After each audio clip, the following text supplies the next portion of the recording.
Hello ladies, this time we're going to talk about imperialism in the Pacific region. We're going to talk about China, Japan, also Hawaii and Samoa, which you can't see on the map here. They would be to the east of where you're looking at right now.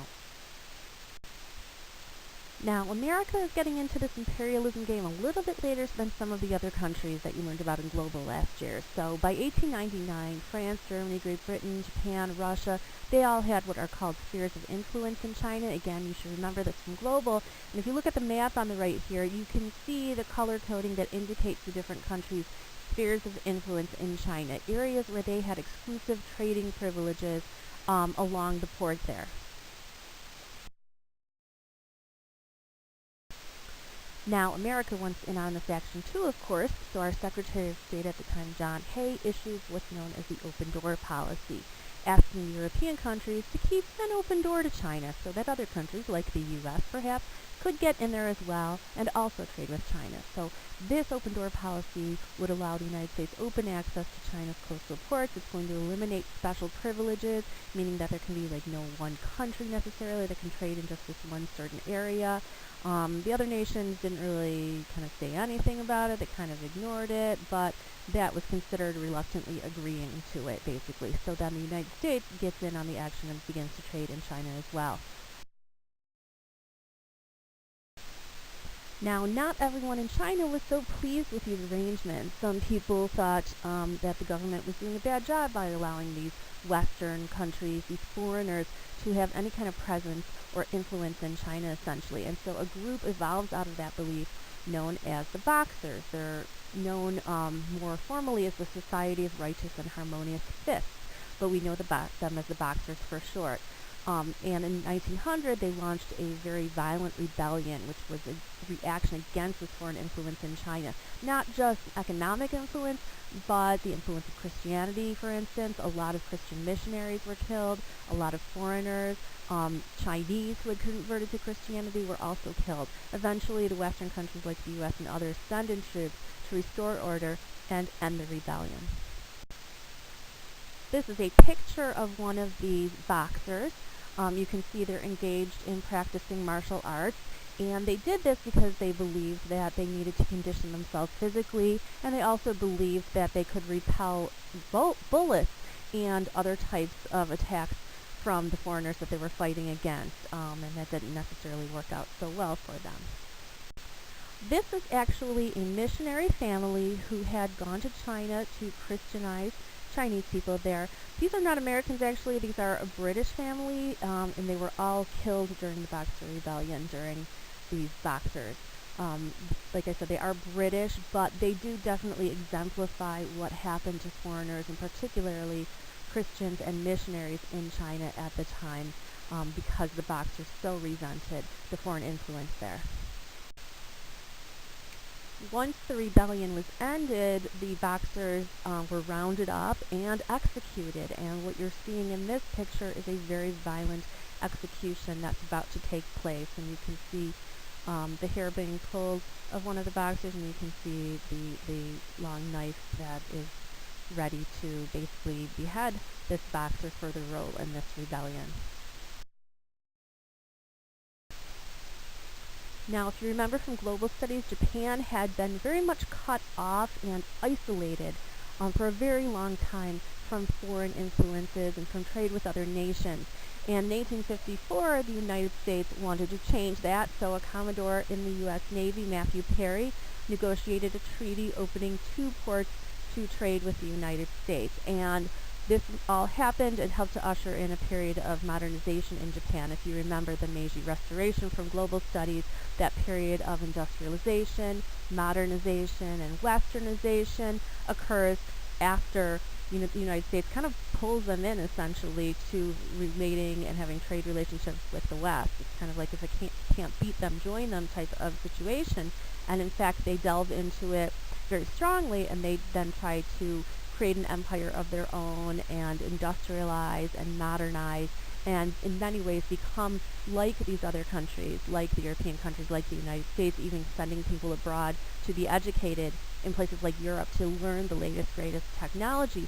And once this happens and they begin to create their own empire and look for other places now to take over, just like the United States has done, just like the European countries have done. That's going to lead to some very aggressive expansion, and in the early 20th century, leading to World War II in particular, it's going to obviously lead us into conflict and eventually war with Japan. Now, this is that Navy Commodore, Matthew Perry, that I talked about in the previous slide, not to be confused with Matthew Perry, who plays Chandler on Friends. A much better looking gentleman, I would say.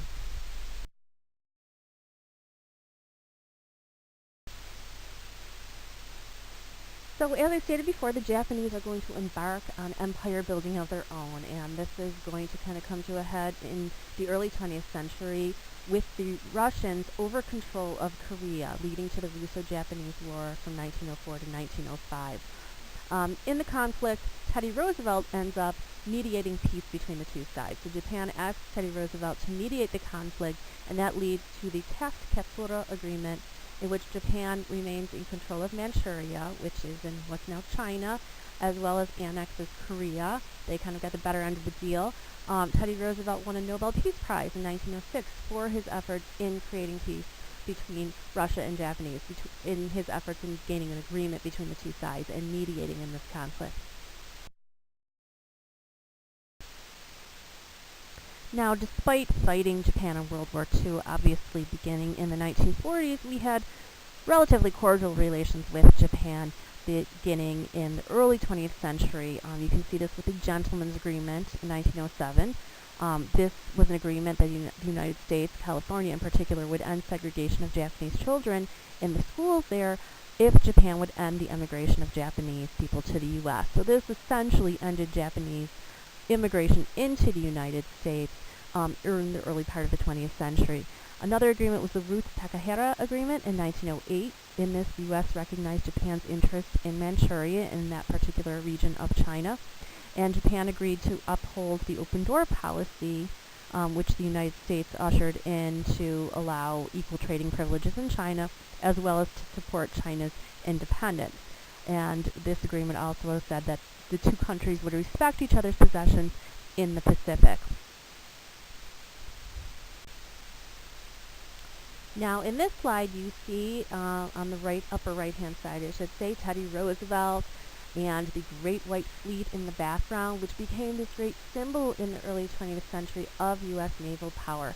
It was a series of warships, and the hulls were painted white, therefore the white part, and a fleet of ships, a large group of ships that were the latest, greatest, best ships.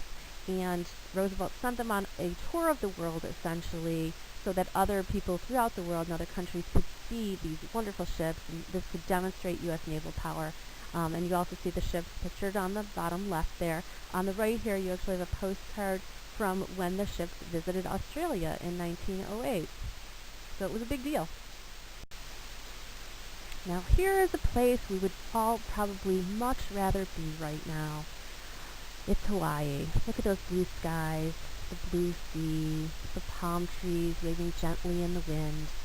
Yet here we are, so I'm going to continue to talk about how the United States gained Hawaii. Beautiful Hawaii has a history going back to about 1778. Well, I should say it goes back before then, because there were Hawaiians living there for a long, long time. But European contact happened in 1778 when Captain Cook first made contact there.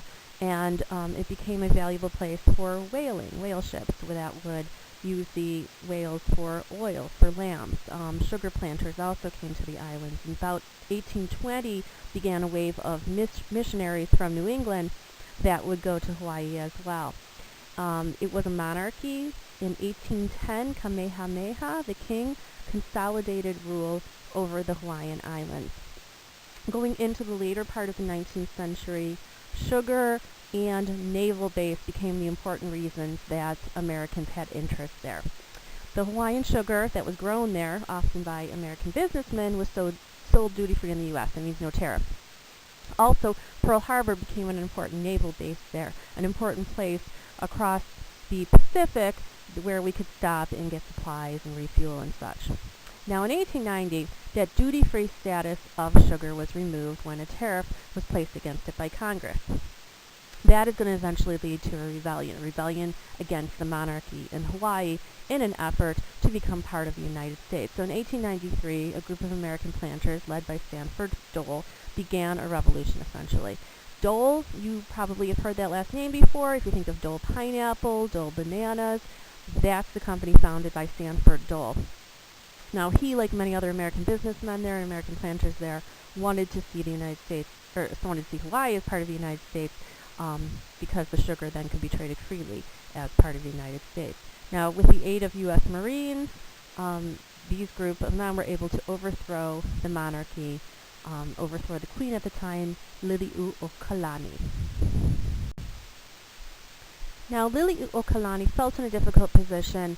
She wanted to maintain her control of Hawaii. She wanted to maintain her role as queen, but she also didn't want armed conflict with the Americans because American sailors and Marines had landed in Hawaii essentially, and so she knew that a fight may be coming. Basically, those American businessmen had essentially invited these sailors and Marines to come, and in case an armed conflict had to occur, and so she didn't want to put Hawaii in that position.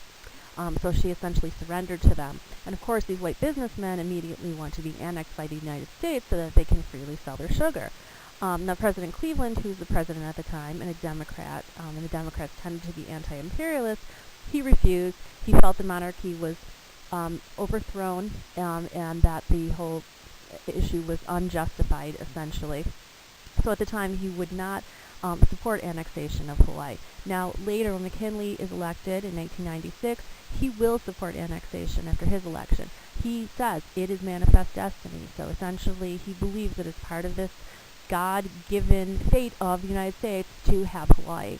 He justified it by saying this is an important naval station that we need. So with his support in 1898, Congress approved annexation, and that's when Hawaii became a part or a territory of the United States. It will not be a state until 1959, however.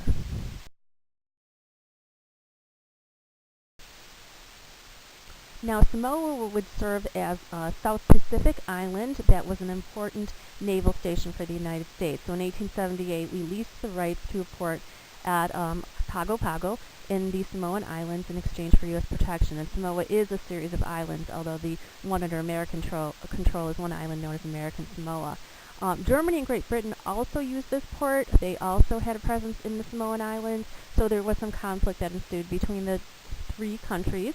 Great Britain left in 1899. Germany and the U.S. divided Samoa, and Germany actually loses its possessions in Samoa during World War I. America will maintain its island, which is known as American Samoa, and it is still a territory of the United States in the South Pacific, and it figured prominently in World War II as well when we were fighting the Japanese in the Pacific.